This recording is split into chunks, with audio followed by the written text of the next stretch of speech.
కల్కి 2898 AD సినిమాని ఎందుకు చూడాలి? 5 బలమైన కారణాలు చెప్తాను, బాగా వినండి.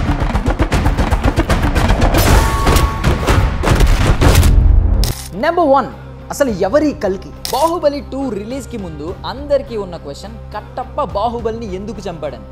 అయితే ఇప్పుడు కల్కి ఎవరా అనేదే అందరి క్వశ్చన్. బికాస్ కల్కి అనే టైటిల్ అనౌన్స్ చేయగానే మనందరం కల్కి అంటే ప్రభాస్ అని అనుకున్నాం. బట్ ప్రభాస్ చేస్తున్న క్యారెక్టర్ నేమ్ భైరవ అని, కల్కికి జన్మనిచ్చేది దీపికా పదుకొనే అని తెలిసిన తర్వాత అసలు ఎవరు ఆ కల్కి అనే క్యూరియాసిటీ అందరిలో వచ్చింది. నెంబర్ 2, మన ప్రభాస్. బాహుబలి నుండి ప్రభాస్ పేరు ఇంటర్నేషనల్ మార్కెట్లో మారు మ్రోగిపోతూనే ఉంది. ఇక ఇప్పుడు ఆయన కటౌట్కి ఐరన్ మ్యాన్ లాంటి కాస్ట్యూమ్స్ వేసుకున్న భైరవ అనే ఒక సూపర్ హీరో క్యారెక్టరైజేషన్ తోడైతే ఆడియన్స్కు ఇంకేం కావాలి? Number 3, director Nag Ashwin's impactful storytelling. హాలీవుడ్లో ఎంతమంది తోప్ డైరెక్టర్స్ ఉన్నా కూడా మొన్న ఎస్ఎస్ రాజమౌళి తీసిన RRRను ఎందుకు అంతలా పొగిడారంటే విజువల్ వండర్స్తో పాటు ఎమోషనల్ కనెక్టివిటీ విషయంలో కూడా నెక్స్ట్ లెవెల్ సినిమా తీయగలడు కాబట్టి.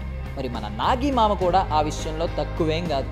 ఆ విషయం మహానటి చూసిన ఎవరైనా చెప్తారు. ఇక కల్కి 2898 AD కూడా నరాల్లోకి ఎక్కేయడం ఖాయం. Number 4, craziest casting and surprising cameos. ఇప్పటికే ప్రభాస్, అమితాబ్, దీపికా, దిశాలతో పాటు విజయ్ దేవరకొండ, దుల్కర్ సల్మాన్లు కూడా ఉంటారనే విషయం ఆల్మోస్ట్ కన్ఫర్మ్ అయిపోయింది. ఇక వీళ్ళతో పాటు చాలా సర్ప్రైజింగ్ క్యామియోస్ ఉండబోతున్నాయట.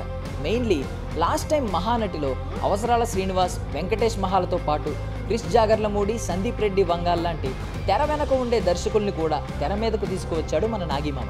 ఇక ఈసారి ఎస్ఎస్ రాజమౌళి, ఆర్జీవి లాంటి డైరెక్టర్స్ సర్ప్రైజింగ్ క్యామియోస్ కల్కిలో ఉన్నాయని బయట టాక్.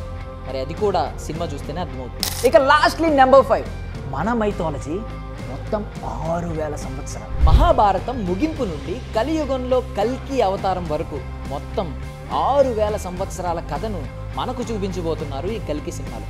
అది కూడా 3Dలో. రికార్డ్స్ చూసుకో, ఇంతవరకు ఒక్క ఫైట్ కూడా ఓడిపోలేదు.